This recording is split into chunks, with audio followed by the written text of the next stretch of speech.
Good afternoon, everyone, and welcome to session 2 of the RSM Sydney Business and Finance Symposium webinar series.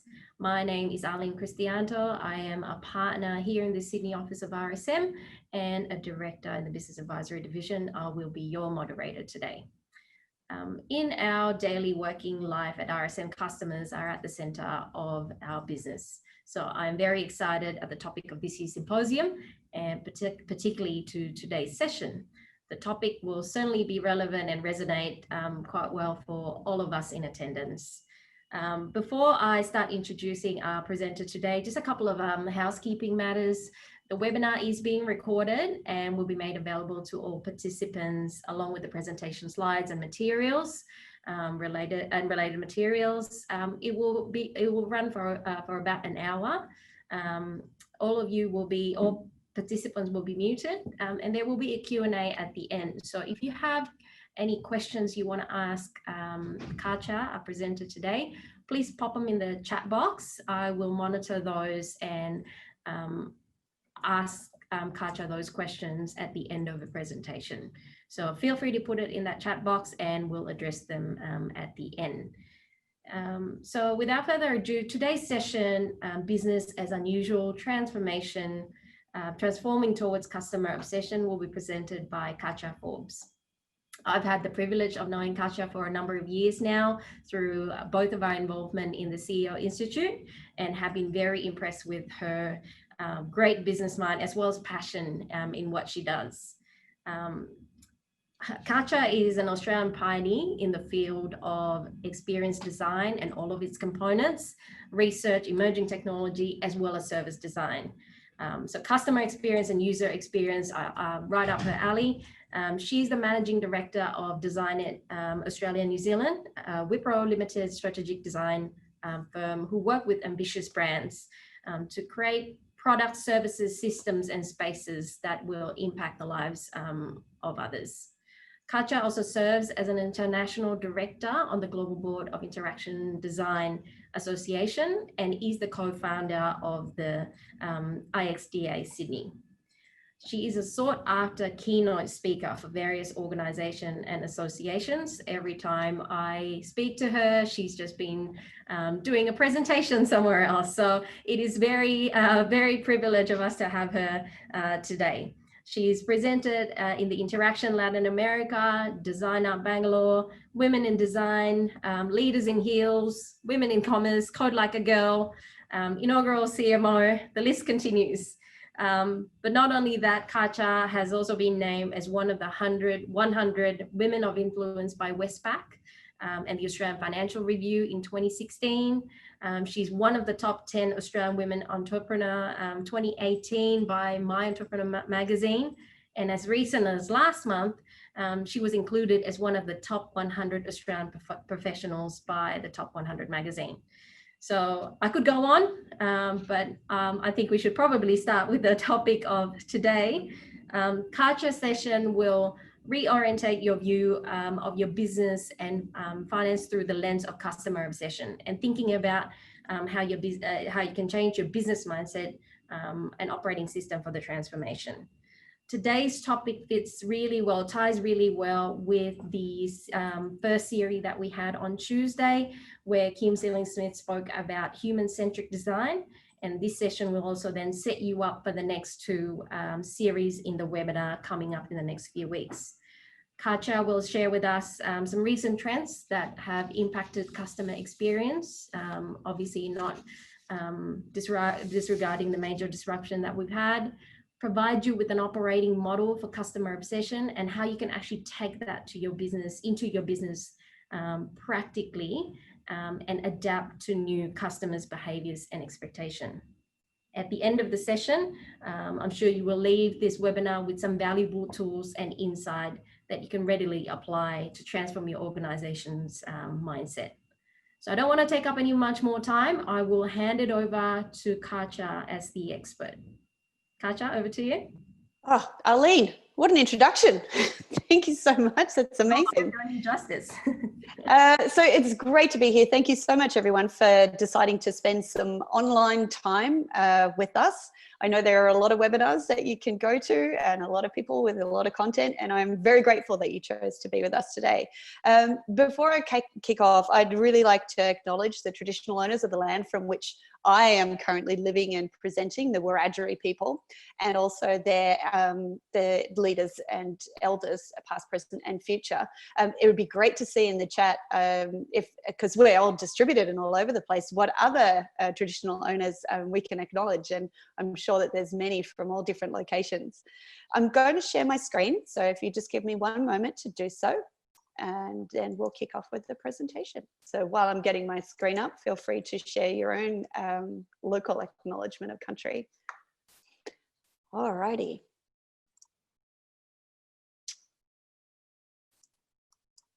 There we go. All right. This is a really fantastic and interesting topic to explore, and our organization as strategic designers, what that means is it's not just pushing pixels around and playing with brands. What we do is we use the tools of design to solve business problems. Now, those of you who came to the previous session would have heard about human-centered design, and that's very much at the core of what we do as a business. We use research, we use prototyping, we use co-design, we use all of these techniques to solve business problems and get outcomes for people in businesses. So in today's session, I don't want to make this a session about COVID, but we have to acknowledge it as our current context. It's why we're in business as unusual. COVID has really shown us how vulnerable we are, vulnerable in terms of our health, vulnerable in terms of our business constructs, vulnerable in terms of our business models, and how we can actually react to such an incredibly huge disruptive situation. And the biggest threats that we have coming out of COVID at the moment is this zero visibility. So COVID-19 itself is something that you can't see. It's invisible, but it is threatening to people's lives. There's zero visibility towards the future of when it is actually going to be stamped out, or we can say we've moved past this into a reset normal. We don't know how long that's going to be. And in talking with business leaders, I've really come to understand that one of the questions that they're desperate to have answered but are unable to have answered is, when can I reset and start strategizing for my future again? And we also have, in Australia, I think we're incredibly fortunate because we're actually seeing our COVID reaction and response having a great impact and seeing a lot of control of the situation. So we're very fortunate. But if we look to Europe at the moment, if we look to the States, Latin America, these are countries that are not in the same situation, and their future is not as assured in terms of visibility into what even is happening tomorrow or next week for people in those circumstances. I don't know if you cast your mind back to March, where we were making a different decision every single day about where we were going to be and who we were going to be able to be interacting with. I certainly remember that, and remember, not knowing which way to jump with my own crew of people in Sydney and Melbourne studios. But in zero visibility, we can still look forward and take action for the future.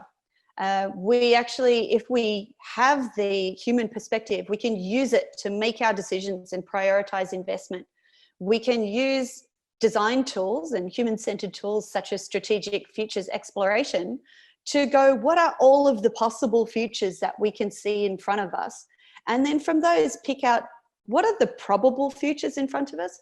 And then from that, we can say, this is the preferable future for our organization. So we're going to make the plan with as much known knowns and known unknowns that we have to move us towards that preferable future. And keeping the human perspective at the core is going to set us up for success in trying to navigate all of these different alternate futures that are in front of us. But the crisis that is changing the world, it's accelerating existing trends. So I want to start by talking a little bit about some trends that were in play and how COVID has changed them and what the impacts that has been on customer experience in particular. Humanity is making some really hard choices in as much as saying, this person gets treatment and this person doesn't get treatment, or we can serve these people or not serve these people, or we are going to lock down or not lock down. There's a lot of very hard choices being made. So I'll explore a couple of these trends. So the first one, which is probably the most obvious and has probably touched all of the individuals that are on this call in some way or another, is this transition to remote working. So working from home is a commonplace concept. That's an underlying trend we're already aware with. But with COVID and going to working from home, people are now expecting to be able to have this time with their families. And a moderate example of how this could manifest into the future is that companies can establish a standard remote collaboration experience. How to do it? What are the norms? What are the rituals? And those companies that can really intentionally design a hybrid or distributed workplace are going to have a significant competitive edge, because we've seen a lot of organizations grabbing tools off the shelf to just try and move everybody to remote working as fast as they can and creating huge digital messes. So any organization that can do that in an intentional and cohesive fashion is going to deliver a better workplace to their employees. We can see these moving into extreme scenarios as well. And I mean, if I'd said to you in February, we're all going to be working from distributed locations for pretty much the rest of this year, you probably would have said that's pretty extreme. But I think we're in the time for extreme scenarios to be a future that we can explore. So we could see in services industries, country price premiums eliminated. There could be a slight premium for certain time zones. Or we could see team members who work on projects from different countries agree to live in a local time zone, which could be when it's dark or light for each of those team members. And the impact that this is having on customer experience is that you can be served from anywhere. Your customer experience can originate in any country with any kind of human in order to deliver a great outcome for you as a customer in an organization. And from a business perspective and an employee experience point of view, we're actually looking at a change in what people value and the change of employee expectations. So that's a moderate or an extreme scenario around remote working and how it can impact customer experience. Urbanization, I think, is a second underlying trend that we've seen reversing, and our social norms have totally changed to radically extend what we consider our personal space. 1.5 meters, if anybody comes any closer to me than that when I'm out and about in public and I don't know who that person is, I'm going to ask them to back up. And these kinds of conversations are now a social norm. And so what this means for us is our offices or physical spaces, retail spaces, any place where we congregate and gather is going to need to be redesigned and reimagined with more space per person. And that's a moderate scenario that's coming out of this.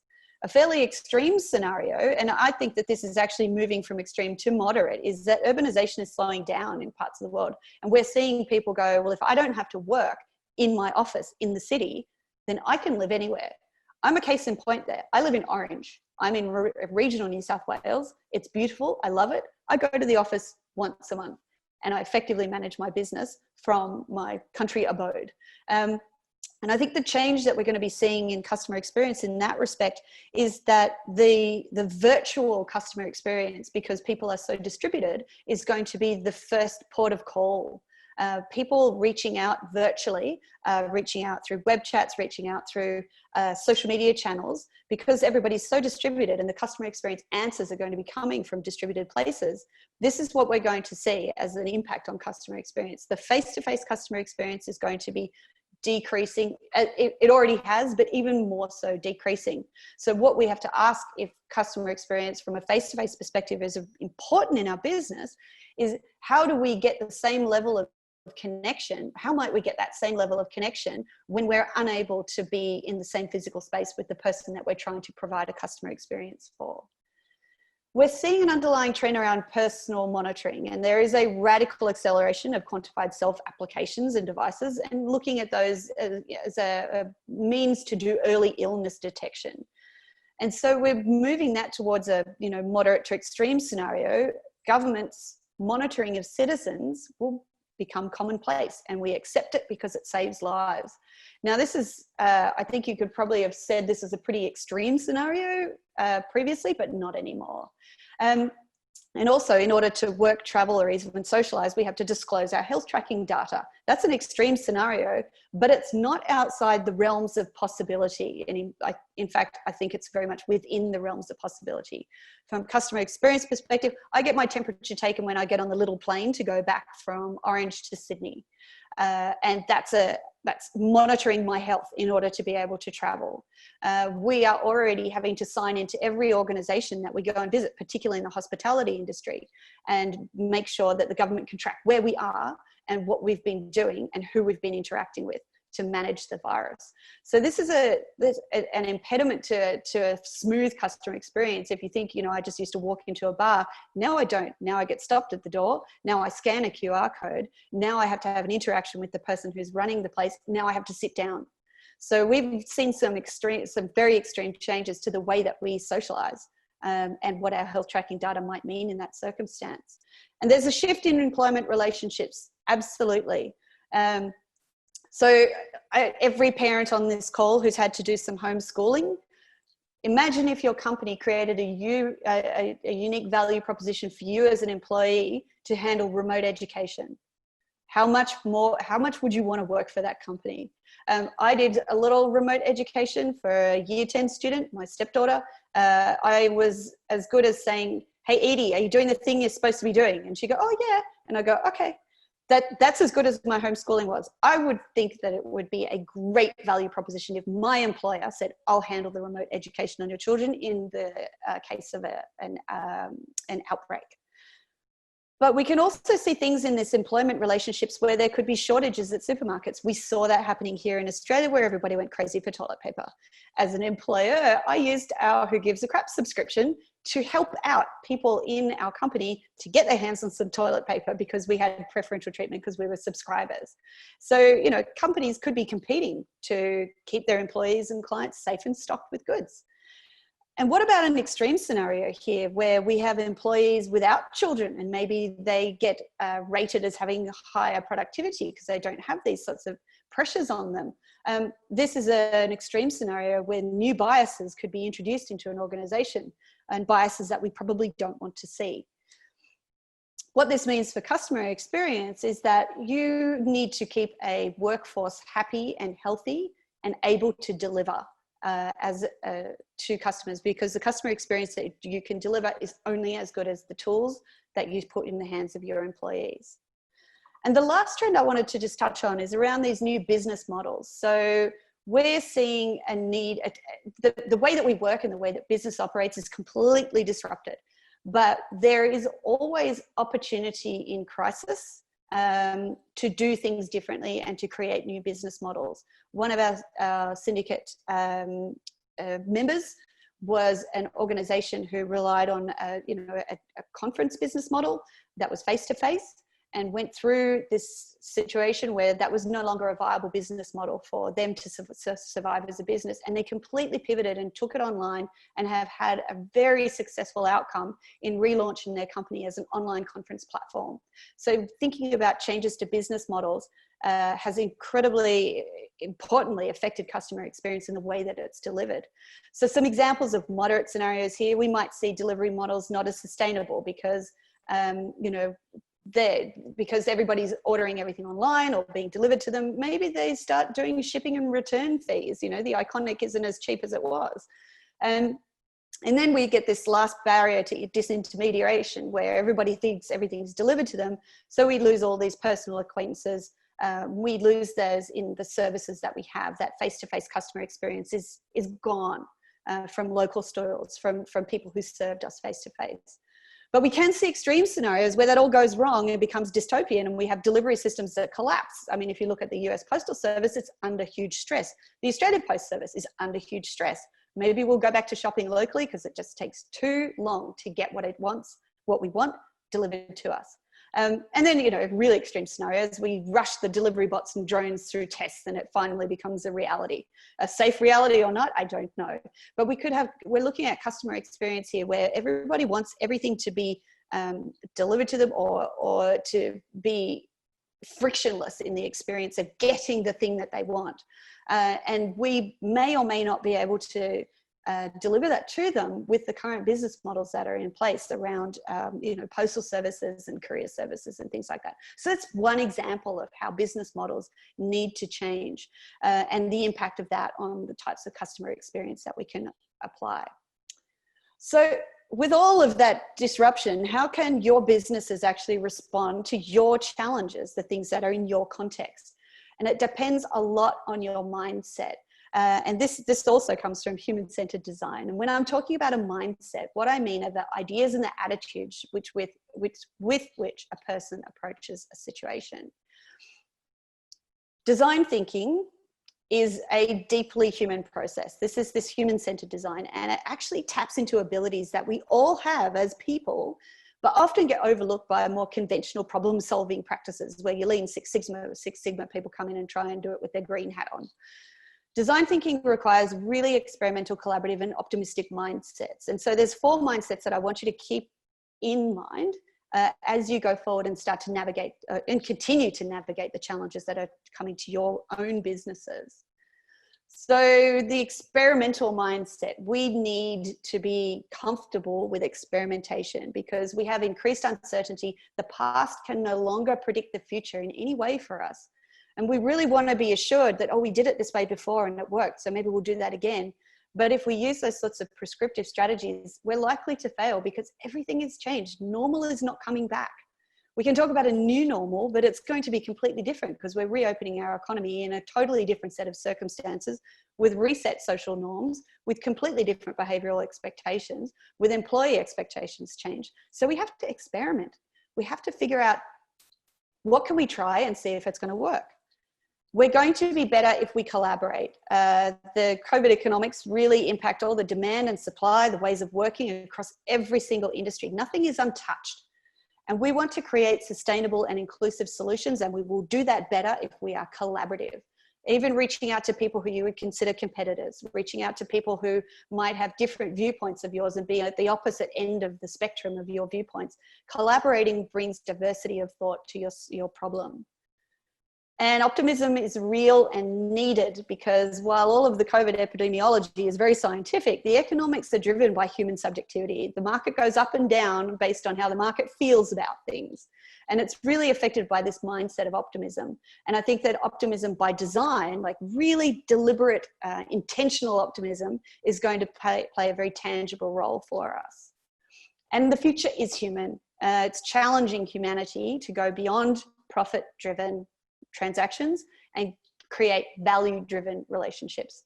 And we want to make sure that we actually rethink the future where we can design our values to create value. And doing that in a human-centered way, I think, is a really essential part of the recovery and the way that we approach business as unusual. So with that thought in mind, that the future is human, transforming your company is about people. It's not about technology. And this can be for any kind of transformation. And the transformation I want to talk about today is towards customer obsession. But I think there's a couple of language points that I want to baseline. So when I talk about it, you understand what I'm on about. And apologies to those who already know what these mean, but there might be some people here who haven't worked with these previously, and some definitions will be good.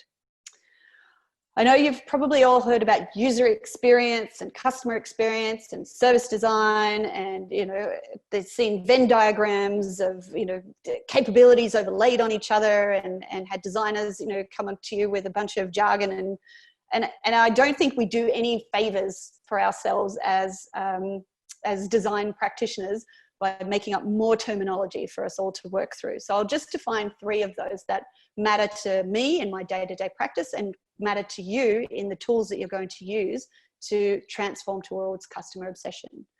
User experience is a very, very deliberate design for a moment in time where a customer needs something from your organization as your product or your service. They need to fill out a home loan application. They need to complain about something. They need to self-serve or want to try and self-serve to change details about themselves.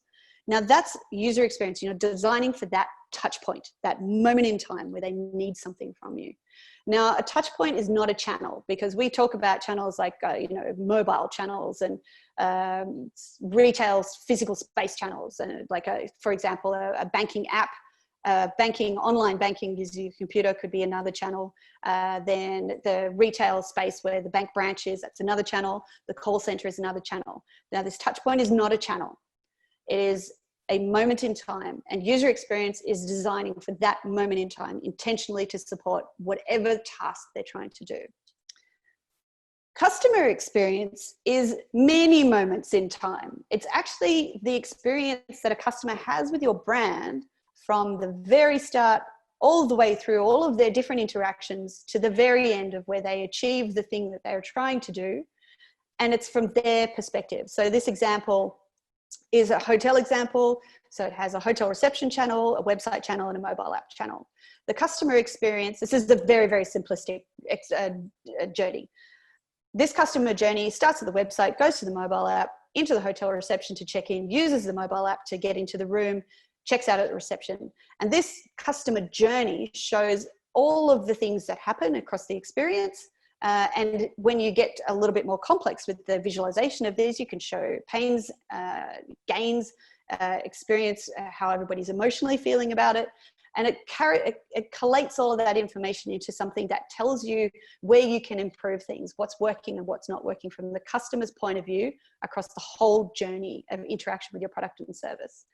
And then it gets a little bit more exciting where we start looking at something called service design, where we have the front stage of there's the customer actions, which is effectively that customer journey.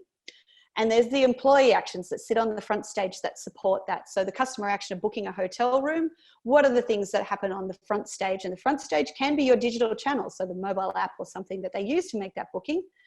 The front stage has to support all of those customer actions. And the backstage is all of those support processes that have to go on inside an organization to support the employee or front stage actions to support the customer. And service design is the very intentional design of all of those interactions and all of those backstage support processes. It's a really fascinating way of looking at your business and making sure that everything is tied together and orientated towards your customer. And this is the heart of where customer obsession can come from, this intentional service design activity. So that's just baselining some language, because the vision and the path for becoming customer obsessed is really unique for each organization. And you actually have to create a step-by-step process for a holistic and cohesive transformation journey. This is where we look at setting the foundations. So if you think about what are the steps I'm going to go through here, I'm going to set the foundations.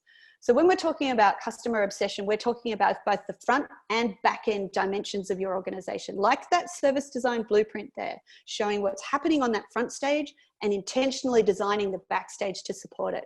And you have to unveil all of those potential opportunities by looking at how your organization is working right now. What are the possibilities that you've got there? What are the risks you need to manage? And how ambitious can you be? And those insights help you make sure that the transformation is being formulated for the right outcomes and based on the right context. Because if you start in dreamland, you're never going to get to where you want to go. Customer obsession is based on real customer insight. And this customer obsession idea of an operating model is a Forrester one. If you want to do some further reading about it, just Google Forrester and customer obsessed operating model. So you need to be not just customer aware, you need to be customer led. And you can only be customer led if you actually have a really solid understanding and insight into what customers are doing and why they're doing it. What do they need? What is their reality? And how can you make that customer data actionable? So you can collect a lot of data. And I think the next session that in the RSM series is around this. You've got to make that data actionable beyond what you initially assume to be true. That's a key element. And it's got to come projected from those organizational realities. So we don't live in a magic land where we can, have no legacy systems or no constraints from the organization. But to set it up for success, you have to map out, getting a blueprint, similar to that very simple example of service design, a blueprint of the organization across the people, that people layer at the top, including customers, employees. What are the processes that assist your employees to do their jobs to serve the customers? And then what technology sits underneath that to enable the processes so that they can actually serve the employees to serve the customers. And you've got to do that exploration to get the insight into how ready your organization is for a transformation plan towards customer obsession. Once you've set the foundation, then you can start setting the destination. And a clearly defined vision for where you're trying to go is the cornerstone of this kind of transformation process. You've then got the ability to navigate with cohesion and with a clear direction. And the customer obsessed vision has got to contain all of the elements to keep that organization aligned from top to bottom. It's not just the responsibility of your customer experience team to set the organization on a transformation path to customer obsessed operating model. It's in that operating model. It's everyone's responsibility, from people in marketing, through customer experience, through customer service, through to your middle office, through to your back office, through to your technology suppliers. It has to, the whole layer cake has to work together from top to bottom. And it's more than being aligned. To do this right and using a design-led approach, you're co-designing. You need to bring all of your key stakeholders, employees, whoever it is, to participate in the relevant design considerations and making those decisions through a facilitated human-centered design process. And that alignment then becomes an intrinsic characteristic of the transformation program, because all of the stakeholders have already been involved in co-designing. And your employees are essential actors during the transformation. And for success, you've got to give them the means to actually be active participants. And you need full transparency for them to actually embrace that vision and contribute to define and align what the future state is looking like. You know how I talked about those possible futures, preferable futures, possible futures, probable futures, preferable futures. You want them to be a part of saying, this is preferable and this is how we're going to get there. And then you can start thinking about a new way of operating. I mean, we have an ever-evolving landscape, and we have to be able to respond quicker and quicker to changing customer expectations. And conventional models are actually not going to be able to handle this context, and they're already stressed to the limit. So a customer-obsessed organization needs a fully responsive and adaptive operating model, something that you can change when the context and circumstances change. It's not silos, it's not set in bricks. And you want to be able to really rapidly create and adopt new strategies. So have ways to innovate and pivot and change and learn and experiment as part of your operating model. And this is not one and done. You don't do it once and then, ta-da, we're transformed and customer obsessed. This is a way of working that you have to keep on iterating and changing and figuring out what you're going to do to make it better, to make it serve customers better, and therefore make it serve your employees better and serve the whole organization better.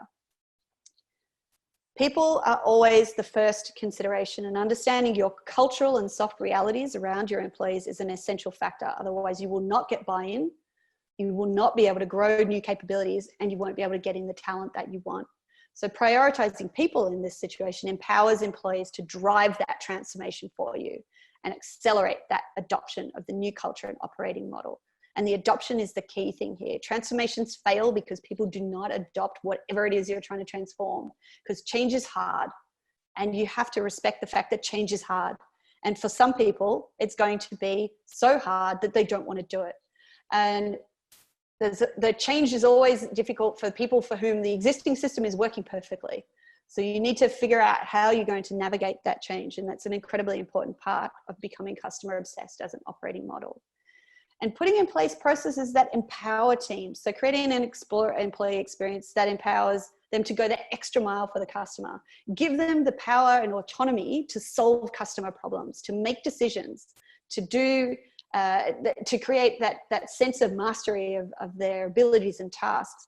And you've got to address the relationships between processes and employees, because if you have processes in your system which forces your employees to say to a customer, computer says no, or something similar, my system doesn't do that, that's not my department. That's not actually going to create a customer obsessed operating model. Then you're operating in silos, and you want to have this cross-functional collaboration around the customer experience from all different parts of the organization to solve the customer need. And the technology systems are that cornerstone of a differential value proposition, but they are not the cornerstone, but they are a key enabler for teams to focus on producing real value for customers. If you don't have decent systems decent tools for your employees to use to serve customers, they are not going to be able to provide value. And so your systems architecture, for those of you for whom technology is exciting, it needs to be composed to deliver a really seamless customer experience. Off the shelf or an ecosystem of application, it doesn't matter, so long as it delivers that customer experience in a seamless and frictionless fashion. I would advise a steady and staged transformation, because customer obsession requires careful planning and change management. I already talked a little about change, but rolling out new processes and systems and cultural values demands the creation of maybe controlled environments to start small and scale consistently. You don't want to do it as a big bang, because another one with transformation of any kind, if you try and do the whole thing all at once and then go, boom, we're transformed, it's set up for failure. Pilot stuff. Start small, learn fast. Figure out a small part of the organization that you can pilot the ideas behind the transformation towards a customer-obsessed operating model and evaluate the outcomes.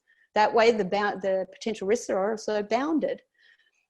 And through those sorts of initial pilots, you can actually iterate and refine the transformation program and maximize those positive outcomes and manage the risks, because that will help you to learn and iterate. And then you can scale up and go down to the details. So for transformation to scale consistently, you've got to have each team and business unit given support and guidance through the process. So this comes down to clear communication, well-established feedback channels, getting that detail back to you about what's working and not working as you scale up. And this is, going to have peculiarities around every part of the organization, and everybody's going to have to adjust, and it's going to be uncomfortable. But ultimately, if you all orientate around the customer as your obsessive North Star, then at least you're looking in the same direction and working towards getting there together. I want to leave you with a bunch of human questions that you can be asking inside your organization, and perhaps that you might like to keep, on your side pocket for the next 2 RSM sessions, which are around that customer insights and also digital transformation. You must look outwards in your organization as well as inwards. Do you know which customer journeys matter the most inside your organization? Because those are the ones you're going to want to prioritize in your transformation towards customer-obsessed operating model, or even in a digital transformation. Serve the customer journeys that matter most. And in terms of what matter most means, that's going to be subjective context for each company. Could be revenue, could be customer satisfaction, could be anything, depending on what type of organization it is that you have. But you must know which ones matter most to you and why, to prioritize them. Being ready for the next consumer behaviors and expectations, this is a critical thing for you to consider in your customer-obsessed operating model, because we have now completely new behavioral and social norms. And we come to every interaction with a company with all of our previous interactions as our backstory and history and the expectations set by those. So we could be comparing apples and oranges between, why doesn't your digital channel work as well as Uber works for me, or Airbnb? They could be completely different businesses, but I still come with the expectation of frictionless digital experience that serves my needs. So are you ready for that? It's very easy to point fingers at who needs to change inside an organization, but it's a valid question to ask in transformation. What do my colleagues need to do differently? What are we doing now that's getting in the way? Who's not talking to each other? And also then looking at what do I need to do differently in my role to be more customer obsessed, to have this in my day-to-day, to be directive to my colleagues as well, to make sure that the adoption is happening inside of the organization. It's a great question to ask, are teams collaborating across boundaries? Because customer obsession requires that boundary crossing way of working, because the more collaborative and the more diversity of thought that you bring to a problem, the more robust a solution that you will come up with. If you bring a bunch of designers to the problem, you'll get a design solution which may or may not meet business needs or not be technically feasible. If you bring a bunch of techies, you're going to get a techie solution without considering perhaps the human impacts. So collaborating across boundaries is critical to this kind of transformation. And riffing off that, who would create additional value if they were working together more closely? You might be able to identify people inside your organization whom, if they work together more closely, would make this transformation more successful. And it's a valid question to ask as well, is technology the right replacement for human activity? digital transformation particularly suffers from this. It might not be the right thing to automate a customer experience. You might make it less customer obsessed if it's automated and people feel like they're not actually having any connection with your business. So looking at what is the right thing to machine enhance rather than machine replace is an important consideration to any kind of strategic plan in this way. And are your people in the organization actually empowered to take action? Do they have autonomy? Are they a part of the solution, or are they more just waiting for direction?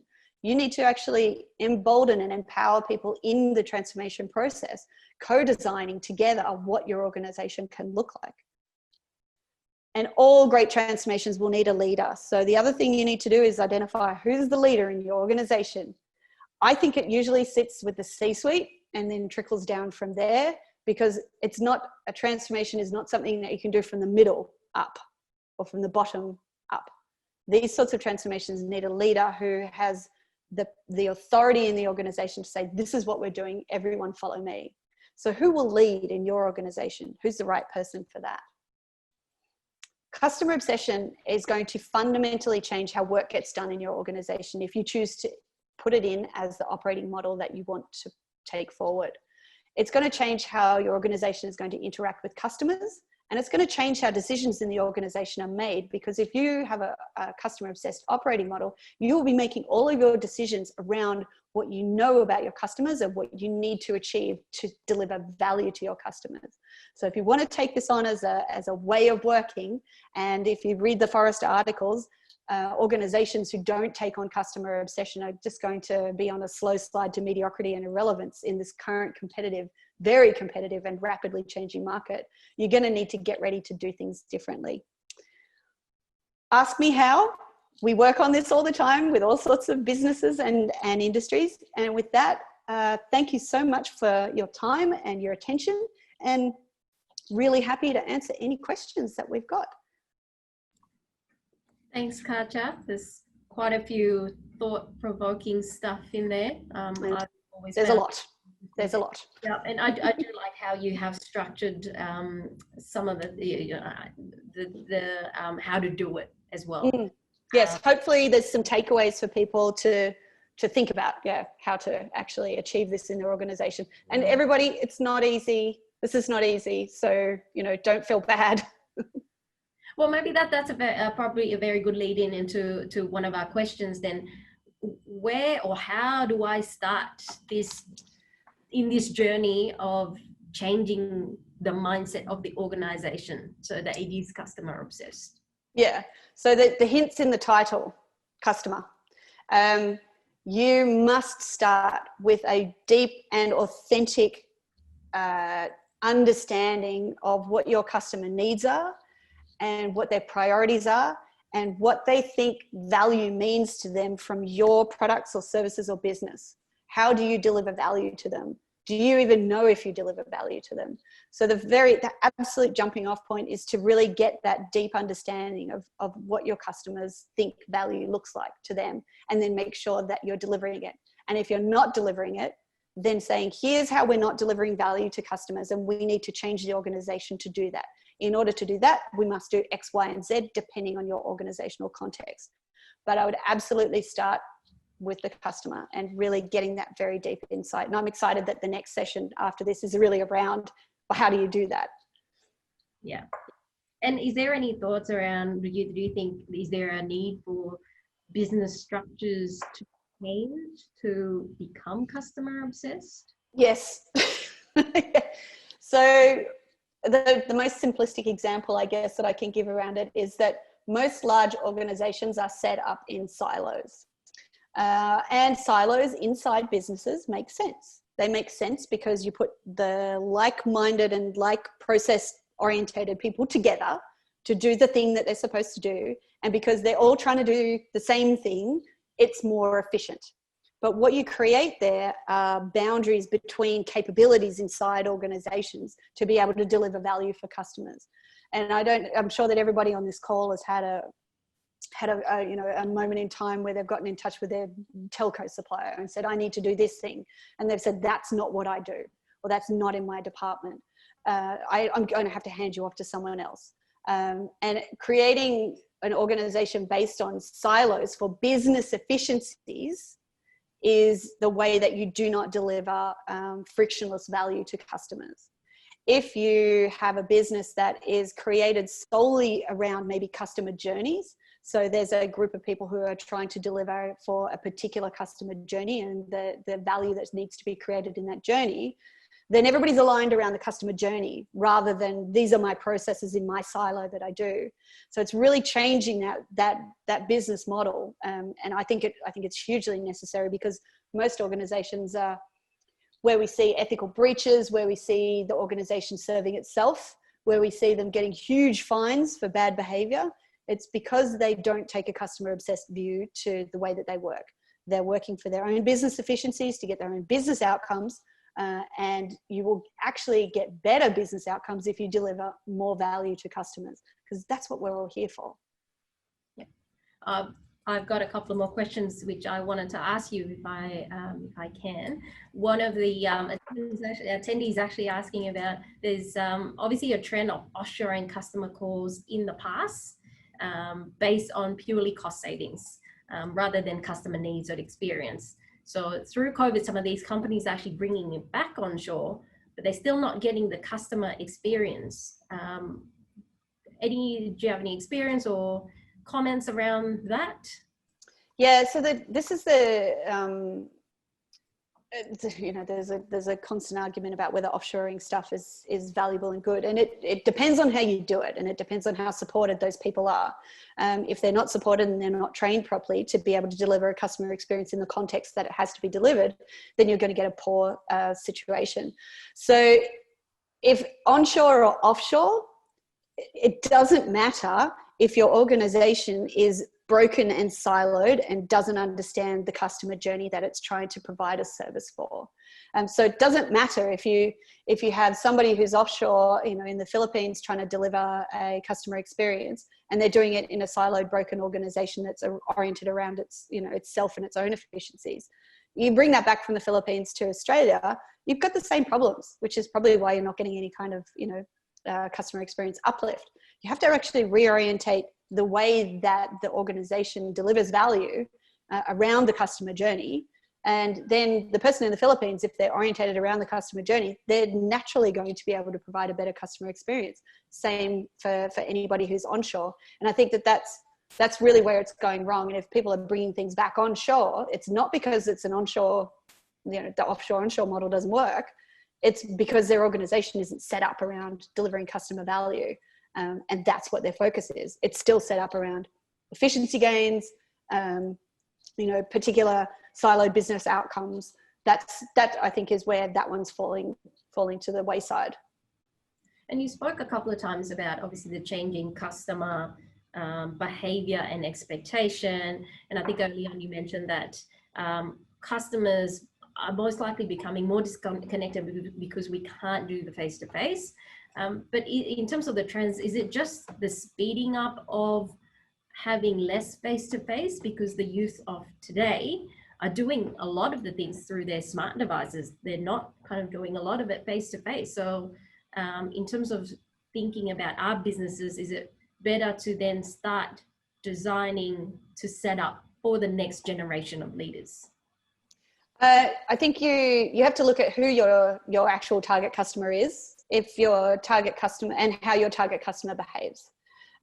It's probably inappropriate for an age services carer to set up to have only digital self-service channels when some of their constituents or customers are going to perhaps be more comfortable with a face-to-face conversation when they're perhaps researching what their options are for an aged care service. And there's particular conversations that are suitable to that sort of self-service digital channel, and there's particular conversations that aren't. And excuse me. So thinking about financial services, everybody is super happy to self-serve generally, and do things online and achieve that because it is more efficient. But as soon as anybody feels like their money is at risk or something is in peril, they're going to want to get on the phone and talk to somebody. So it's about the types of conversations in particular customer journeys that are suited to these sorts of interactions.